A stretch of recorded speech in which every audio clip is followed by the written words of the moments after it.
স্বপ্নের ডানা মেলে দু বন্ধুর পথ চলা, ছোট গ্রামের অচেনা গলি থেকে শুরু হওয়া সেই যাত্রা পৌঁছে যায় আন্তর্জাতিক চলচ্চিত্র উৎসবের আলোয়।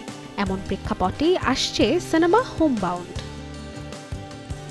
মূলত নিউ ইয়র্ক টাইমসের সাংবাদিক বশরাত পীরের লেখা ২০২০ সালের একটি নিবন্ধন থেকে অনুপ্রাণিত হয়ে নির্মিত হয়েছে সিনেমাটি, যেটির পরিচালনায় রয়েছেন নীরজ ঘায়ওয়ান।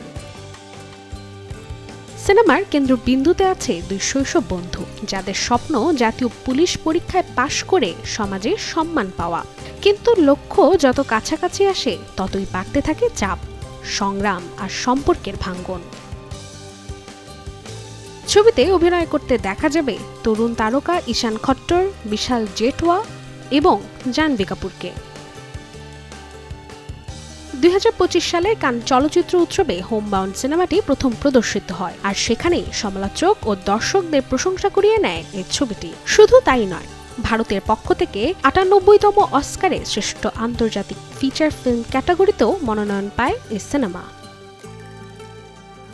তবে কি বন্ধুত্বের বন্ধন টিকে থাকবে, নাকি তাদের স্বপ্নই রূপ নিবে এক কাল স্বপ্নে, তা জানতে অপেক্ষা করতে হবে আগামী ২৬ সেপ্টেম্বর ছবি মুক্তিতে। Desk report, channel 24।